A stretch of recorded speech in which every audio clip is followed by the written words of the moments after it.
প্রতি বছর ঈদুল আজহা এলেই মুসলিম সমাজে একটি প্রশ্ন ঘুরে ফিরে আসে। ছোটবেলায় আমার আকিকা হয়নি, তাই কি আমার কোরবানি হবে না? আবার অনেকে আছেন যারা কোরবানি না করে আগে আকিকা করার উদ্যোগ নেন। কেউ কেউ মনে করেন আকিকা না হলে কোরবানি আদায় হয় না। এই প্রশ্ন ও বিভ্রান্তির উত্তর জানতে হলে আমাদের ফিরে যেতে হবে শরীয়তের নির্ভরযোগ্য সূত্র ও আলেমদের ব্যাখ্যার দিকে। প্রথমে পরিষ্কারভাবে বলা দরকার, আকিকা এবং কোরবানি এই দুইটি ইবাদতের মধ্যে মৌলিক পার্থক্য রয়েছে।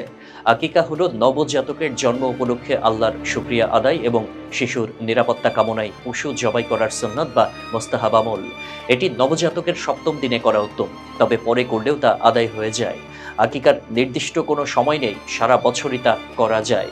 অন্যদিকে কোরবানি একটি পৃথক ইবাদত, যার সময় নির্ধারিত, যা জিলহজ মাসের 10, 11 ও 12 তারিখ। এই কোরবানির নির্দিষ্ট সম্পদ থাকলে ওয়াজিব হয়ে যায়।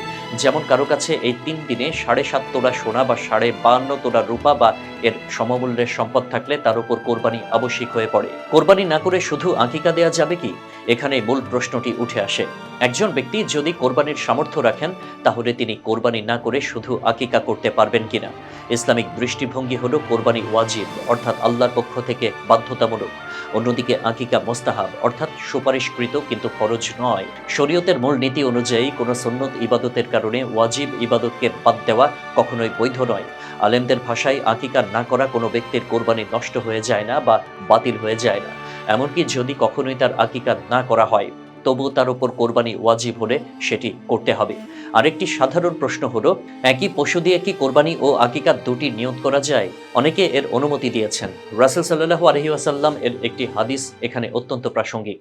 আবু হুরায়রা রাদিয়াল্লাহু তাআলা আনহু থেকে বর্ণিত, তিনি বলেন, রাসূল সাল্লাল্লাহু আলাইহি ওয়াসাল্লাম বলেছেন, যার কোরবানি করার সামর্থ্য রয়েছে অথচ সে কোরবানি করে না, সে যেন আমাদের ঈদগাহে না আসে। এই হাদিস থেকে স্পষ্ট যে কোরবানিকে কোনোভাবে হালকা করে দেখার সুযোগ নেই। আর সেটি যদি কেউ একটি সুন্নত আমলের দোহাই দিয়ে করে, তাহলে তা শরীয়ত সম্মত নয়।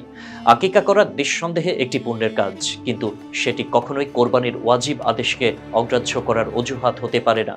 যে ব্যক্তি কোরবানির সামর্থ্য রাখেন, তার জন্য সর্বাগ্রে কর্তব্য হলো কোরবানি আদায় করা। এরপর সামর্থ্য থাকলে আকিকা বা অন্যান্য নফল ইবাদত করতে পারেন।